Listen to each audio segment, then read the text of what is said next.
সূর্যের তলে হাঁটলে ছায়া পড়বে, চাঁদের তলে হাঁটলে ছায়া পড়বে, বাঁ দিকে একটা আলো যদি থাকে তার ডান দিকে আমাদের ছায়া পড়বে। আল্লাহ নবী সাল্লাল্লাহু আলাইহি ওয়াসাল্লামের ছায়া ছিল না। তাই আল্লামা জালালউদ্দিন সিয়ুতী রাদিয়াল্লাহু তাআলার কথায় তিনি বর্ণনা করেছেন। নূরি বাশার বলে একটা কিতাব আছে, তাতে লিখতেছে রাসূলুল্লাহ সাল্লাল্লাহু আলাইহি ওয়াসাল্লাম নূরও ছিলেন, নবী বাশারও ছিলেন। সিলাতুস সিফা ফি নূরিল মুস্তাফা কিতাবের মধ্যে 1400 হিজরি মুজাদ্দিদ আজম ইমাম আহমদ রাজা খান বেরলভী রাদিয়াল্লাহু তাআলা তিনি বর্ণনা করেন, মিন আনওয়ারিহি জাতিয়া ওয়া সাবা কুল্লু সাবিল্লি হুবুবে নসিমে সাবা। রাসূলুল্লাহ সাল্লাল্লাহু আলাইহি ওয়াসাল্লাম আল্লাহ রাব্বুল আলামিনের জাতি নূরের সৃষ্টি, কিন্তু আল্লাহর নূর আলাদা, নবীর নূর আলাদা। আল্লাহর নূর বিভাজ্য হয় না, আল্লাহর নূর কাটে না। আর আল্লাহর নূর হচ্ছে জাতি গায়ের মুহদিস মান থেকে বলে, আর নবীর নূর হচ্ছে সামাদি, আল্লাহর সামাদি নূরের সৃষ্টি। নবীর নূর হচ্ছে মুহদিস, আল্লাহর নূর হচ্ছে গায়ের মুহদিস। আল্লাহ নবী সাল্লাল্লাহু আলাইহি ওয়াসাল্লামকে নূর মানাও জরুরি, নবীকে বাশার মানাও জরুরি। কিন্তু আল্লাহ নবী আমাদের মতো মানুষ ছিলেন না, কোন জায়গাতে আমাদের মতো মানুষ ছিলেন না। বুখারী শরীফে দেখতেছে যে রাসূলুল্লাহ সরওয়ারে দু আলম সাল্লাল্লাহু আলাইহি ওয়াসাল্লামের পেশাব হলো পবিত্র, পায়খানাও পবিত্র। আর আমাদের পেশাব পায়খানার সম্বন্ধে সারা বাকায়া কিতাবে লেখা আছে, হুজুরেরা পড়েছেন, হেদায়েতে লেখা আছে নাজাসাত দুই প্রকার, একটা হচ্ছে নাজাসাতে গালিজা, একটা নাজাসাতে খাফিফা। একটা হচ্ছে বড় নাপাক, একটা হচ্ছে ছোট নাপাক।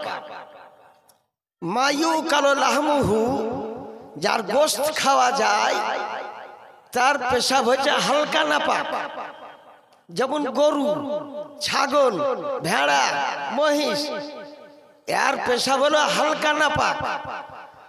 আর যার গোশত খাওয়া হারাম তার পেশাব হচ্ছে বড় নাপাক, যেমন মানুষ, মানুষের গোশত খাওয়া হারাম। সিংহ, বাঘ, হাতি, শ্রীগাল, কুকুর, এদের পেশাব হচ্ছে বড় নাপাক, বুঝলেন। বুখারী শরীফ প্রথম খণ্ড বাব ইসবাতে আযাবিল কবর, এই হাদিস শরীফ আছে। রাসূলুল্লাহ সাল্লাল্লাহু আলাইহি ওয়াসাল্লাম একদিন একটা গোরস্থানের উপর দিয়ে চলছেন, হঠাৎ রাসূলুল্লাহ সাল্লাল্লাহু আলাইহি ওয়াসাল্লাম দাঁড়িয়ে গেলেন। সাহাবায়ে কেরাম অনেক ছিলেন, সাহাবায়ে কেরামগণ জিজ্ঞাসা করলেন, হুজুর আপনি দাঁড়িয়ে গেলেন কেন? বলে হাজানে কাবরান ইউআযাবান, আমার পায়ের তলে দুইটা কবর আছে, এদেরকে আযাব হচ্ছে। সারা আকাইদে নাসাফি কিতাবে লেখা আছে আযাবুল কবরে ওয়া হুয়া মিনাল গায়বে, আযাবে কবরটা যে গায়েব, আযাবে কবরকে কেউ দেখতে পায় না। বারুই পাড়াতে দূরের কথা, পশ্চিমবঙ্গের কোনো ব্যক্তি কবরে আযাব কেমন করে হয় এ দেখতে পায় না, আর নবীগণ কবরে আযাব দেখতে পায়। আবার এটা বুখারী শরীফের হাদিস, প্রথম খণ্ড বাব ইসবাতে আযাবিল কবর, কবরের আযাবের বিবরণ। তো হুজুর সাল্লাল্লাহু আলাইহি ওয়াসাল্লাম বলতেছেন দুইটা ব্যক্তি এখানে আছে, ইউআযাবান, এদের দুইজনকে আযাব হচ্ছে। তা জিজ্ঞাসা করলেন, হুজুর আপনি বলতে পারেন কতদিন আগে মারা গিয়েছে? বলে আইফি জামানে মুসা কালিমুল্লাহ, মুসা আলাইহিস সালামের জামানার লোক। কত বছর হলো? আজ থেকে বলে কম বেশি 1000 বছর আগে মারা গিয়েছে, 1000 বছর আগে। কজন ব্যক্তি? বলে দুজন ব্যক্তি। আচ্ছা হুজুর আপনি ইলমে গায়েব জানেন তো, বলুন তো বেটা ছেলে না বেটি ছেলে? দুইটা। বলে দুইটাই বেটা ছেলে। মুসলমান না অমুসলমান? মানে দুইটাই মুসলমান। কোন নবীর উম্মত? বলে মুসা নবীর উম্মত। আযাব কেন হচ্ছে? বলে দুইজনের দুইটা খাসলত খারাপ ছিল। আম্মাল আউয়াল ফালা ইস্তাতিরু আনিল বাউলে, এই পেশাব ফিরে কাপড়কে হেফাজত করত না। এমন জায়গাতে পেশাব ফিরত, পেশাবের ফিনকি গালা তার কাপড়ে উড়ে এসে পড়ত, তো ওগুলা কি আর করত না। তাই পেশাবটা এমন জায়গাতে করো যে পেশাবের ধারাটা নিচুতে পড়ে জানে, যেন ওর ফিনকি উড়ে আপনার কাপড়ে না পড়ে। কিন্তু এ খেয়াল করত না। এই কারণে একা আযাব হচ্ছে, যে আযাব খুব বড় কারণে হচ্ছে না, খুব ছোট অল্প কারণে এদেরকে আযাব হচ্ছে। আচ্ছা হুজুর, এটাতে বুঝতে হবে, এখন মাঠে যারা কাজ করতে যান, পেশাব ফিরা কুলুপ ব্যবহার করেন না, কিছুই করেন না, এরা তো রাখবেই আমার অংশ নেই। লোকে আমার অংশ নেই, কিছু লোকে খুশি হয়, তো কিছু লোকের আগেও খুব। আপনি মসজিদে জালসা করেন না, লোক হবে না। মিলাদ করেন না, তাও লোক হবে না। লোকে জানে যে এটা আল্লাহর ঘর মসজিদ, আর আমার কাপড় পেশাব ফিরে পানি নিয়ে আমার কাপড় নাপাক অবস্থায় আমি মসজিদে যাব না, এই গানটুকু তাদের আছে। আচ্ছা দ্বিতীয় ব্যক্তি কি করেছে হুজুর? বল আম্মাল আখার, দ্বিতীয় ব্যক্তি ও হুয়ান নামিমা, এই 1 নম্বরের চুগলখোর ছিল। এর কথা ওকে লাগিয়ে দিত, ওর কথা ওকে লাগিয়ে দিয়ে গ্রামে ঝগড়া লাগিয়ে দিত। একে চুগলখোর বলে, ওই মৌলবীটা গেলি আসে, অন্য মৌলবী আর পাওনি, মানে ওকে ভাঙাইছে, তো একে চুগলখোর বলে। তো এই কারণে একা আযাব হচ্ছে। তো কবরবাসী আমার নবীকে চিনতে পেরেছে। 1000 বছর পরে রাসূলুল্লাহ এসেছেন, কবরবাসী নবীকে চিনে নিয়েছে।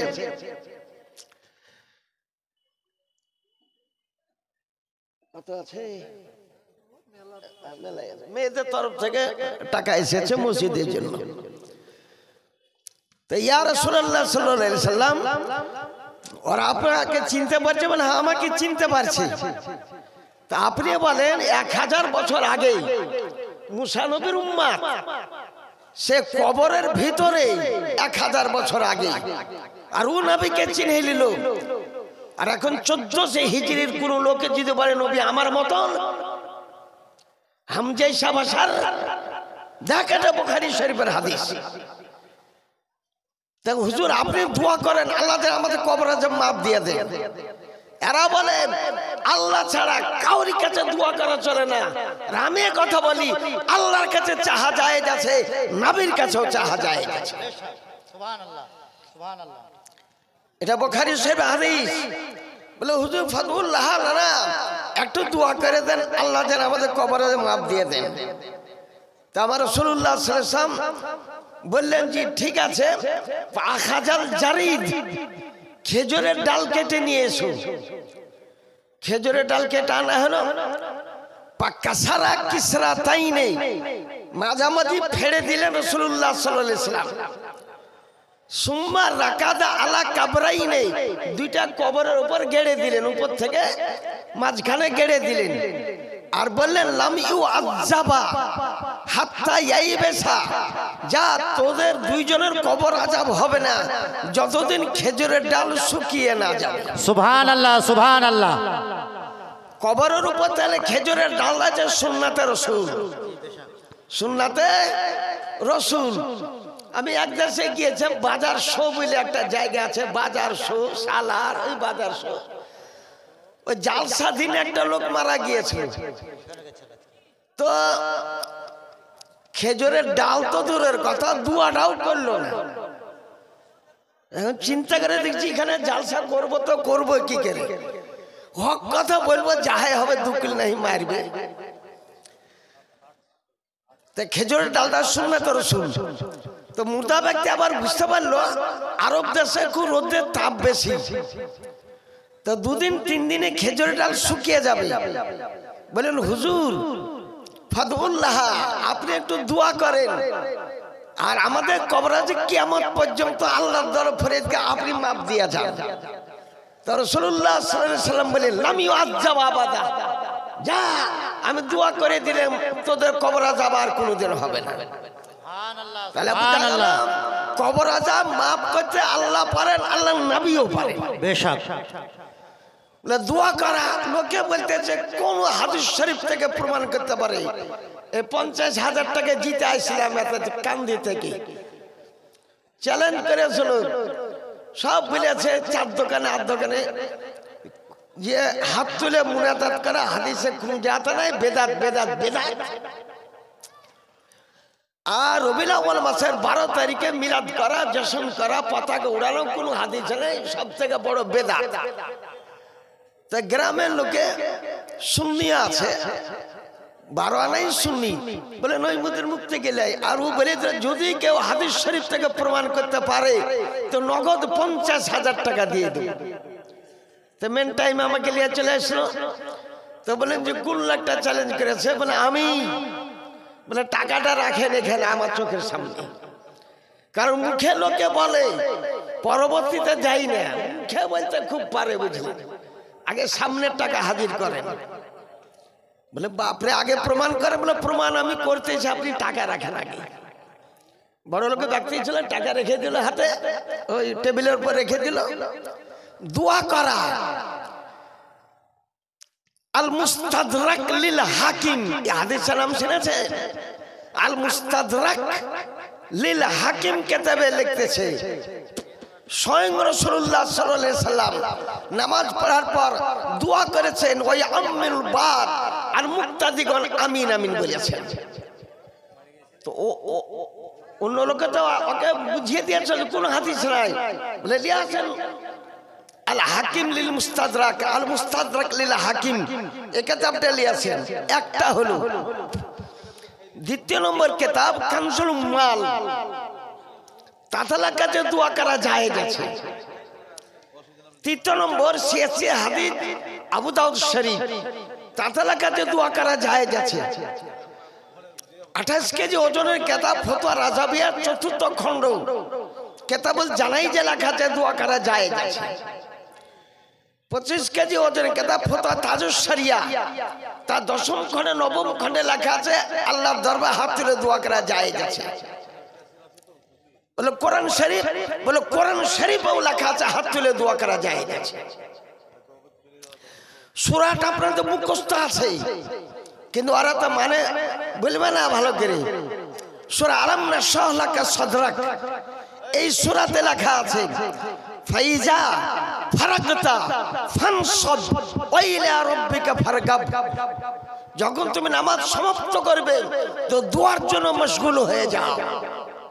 যখন নামাজ সমাপ্ত করবে তো ইটার তরজমা জনমে করবে না, এই আলাম নাশরাহ লাকা সাদরাকেরই তরজমা করবে। কিন্তু ফাইজা ফারাগতা ফানসব ওয়া ইলা রাব্বিকা ফারগাব, তুমি যখন নামাজ সমাপ্ত করবে তখন আল্লাহর দরবারে দোয়াতে মশগুল হও। ইয়া রাসূলুল্লাহ সাল্লাল্লাহু আলাইহি ওয়াসাল্লাম কোন টাইমে দোয়া করলে কবুল হয়?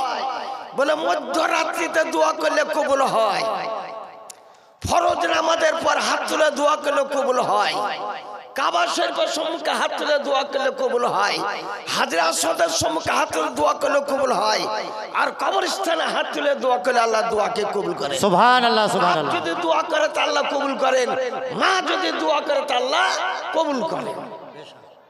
এই সমস্ত দোয়াতে হাদিস শরীফের কথা, তো ও লাইনে দি করা যাবেই না। আর বলবে আমরা হাদিস পড়া ব্যক্তি, কোন হাদিসটা তুমি পড়েছো? বুখারী গোটাই পড়েছো? বুখারী শরীফে হাদিস আছে 7,275টা হাদিস শরীফ, যা 6.5 লক্ষ হাদিস শরীফ থেকে নির্বাচন করেছেন ইমামে বুখারী রহমতুল্লাহ আলাইহি।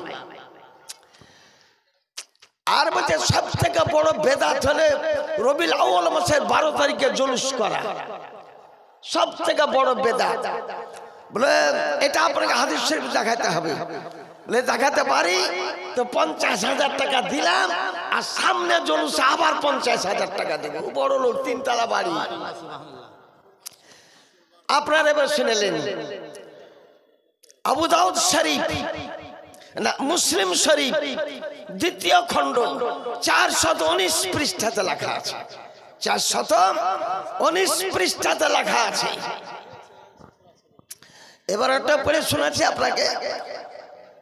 জুলুস করা যায়, আল্লাহ নবীর জুলুস করা হয়েছে, হ্যাঁ, আল্লাহ নবীরও জুলুস করা হয়েছে। আল্লাহ নবী যেদিন জন্মগ্রহণ করেন সেদিনও জুলুস হয়েছে। নবী মক্কা থেকে যেদিন মদিনা যান সেদিনও জুলুস করা হয়েছে। আল্লাহ নবী যেদিন আসেন বলে সালাসাতা আলামিন মাজরুবাতিন, হাদিস শরীফ খাসাইতে কুবরা 48 পৃষ্ঠা, 48 পৃষ্ঠা বলতেছে, জিবরিল আমিন যাও জান্নাতুল ফেরদৌসে 3টা পতাকা গেড়ে দাও, আলামান ফিল মাশরিকি ওয়া আলামান ফিল মাগরিবি ওয়া আলামান আলা সাকফিল কাবা। একটা পূর্ব দিকে টাঙাও, একটা পশ্চিম দিকে টাঙাও, একটা কাবা শরীফের ছাদের উপরে টাঙাও। খাসাইতে কুবরা কিতাব প্রথম খণ্ড 48 পৃষ্ঠা। দাও তাহলে তোমার টাকা এখন দিয়া দাও। তো মৌলবীরাকে ডাকলে তাকে হাদিসটা দেখো তো ঠিক কি বে ঠিক। বলে খাসাইতে কুবরার লেখক আল্লামা জালালউদ্দিন সিউতি রাদিয়াল্লাহু তাআলা আজ পর্যন্ত কেউ একটাও ভুল ধরতে পারে না। আচ্ছা হুজুর, এই যে জুলুস করছে বেটা ছেলে মেয়ে ছেলে সবাই তো দেখতেছে, যে ওটা যদি প্রমাণ করে দিতে পারে যে আল্লাহ নবী জুলুসে বেটা ছেলে অংশগ্রহণ করেছেন, মেয়ে ছেলে অংশগ্রহণ করেছেন। কোন হাদিস আছে?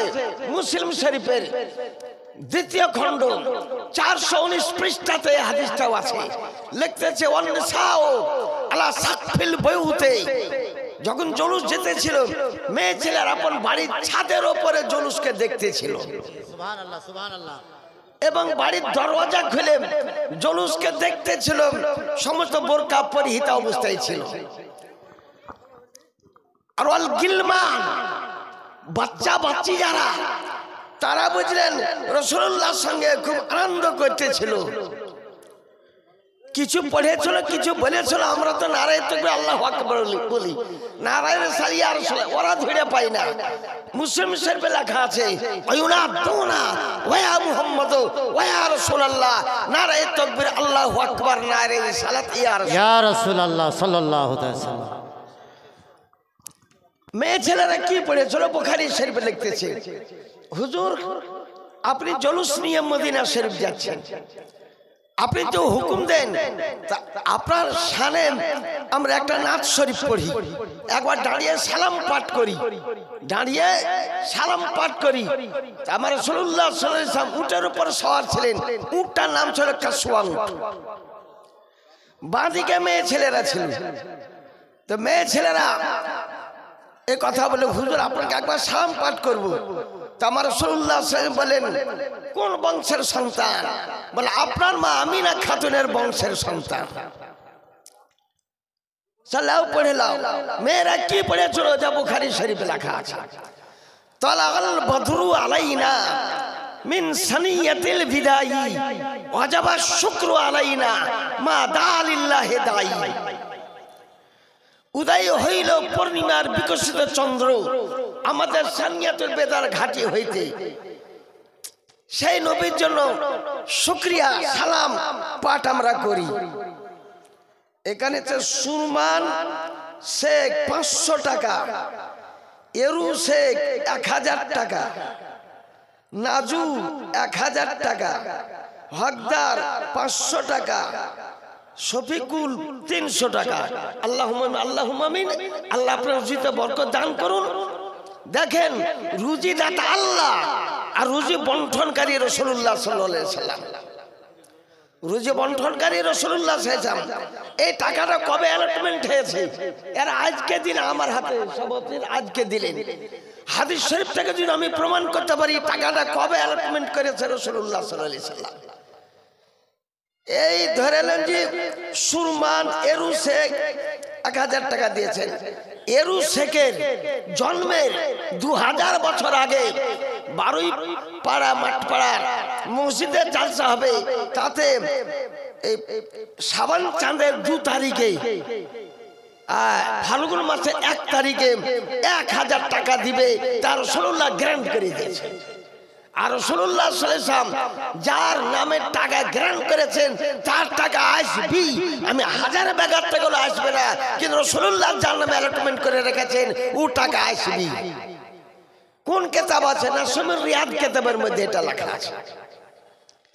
তাহলে কে ঠিক আছে লেখালেন ঠিক করে বেরাদারান ইসলাম সামনে কেরাম। তারপর রাসূলুল্লাহ সাল্লাল্লাহু আলাইহি ওয়াসাল্লামকে বলতেছেন কি আইয়ুহাল মাবউস ফিনা জিতা বিআমরিল মুতাই নাহনু জাওয়ারিম মিন বানি নাজ্জারি ইয়া হাব্বাস মুহাম্মাদাম মিন জারি। আজ থেকে আমরা রাসূলুল্লাহর প্রতিবেশী, নবী আমাদের প্রতিবেশী এ কথা বলছেন না, আমরা আজ থেকে নবীর প্রতিবেশী। বানি নাজ্জার কওমের মেয়ের দল, আপনার মা আমিনা খাতুনের মেয়ের দল। আর বলছে দাঁড়িয়ে সালাম পটকার কোন কেতাবে নাই। কখান কেতাব দেখবে? 50 খান কেতাবের নাম বলে দিতে পারি। সবাই তো জানেন আমার নাম মোহাম্মদ নাঈমুদ্দিন রেজভী। আমি কোনো গজল গাইতে পারি না, সুর করে ওয়াজ করতে পারি না। আমার আগে আমাদের মৌলানা সাহেব তিনি ওবাইদুল হক সাহেব তিনি সুর করে করলেন, আর আমার পরে আবার ওয়াসিফ রেজা, ও খুব ভালো সুরে বক্তব্য দিতে পারে। বেরাদারান ইসলাম, তো আমার রাসূলুল্লাহ সাল্লাল্লাহু আলাইহি ওয়াসাল্লাম রুজির মালিক আল্লাহ, রুজি বন্টনকারী রাসূলুল্লাহ সাল্লাল্লাহু আলাইহি ওয়াসাল্লাম। কোন জায়গাতে আছে? বুখারী শরীফে লেখা আছে আল্লাহ ইউতি ওয়া ইন্নামা আনা কাসিমুন। আল্লাহ হচ্ছে দাতা, নবী হচ্ছেন বন্টনকারী। কয় টাকা আজকে হবে তার রাসূলুল্লাহ ঠিক বাজেট করে রেখে দিয়েছে। আপনার জমিতে কমন ফসল হবে, কমন গম হবে, তার রাসূলুল্লাহ আগেই সব ঠিক করে দিয়েছেন। এটাই বুখারী শরীফের মধ্যে লেখা আছে। তাই বেরাদারান ইসলাম সামনে কেরাম,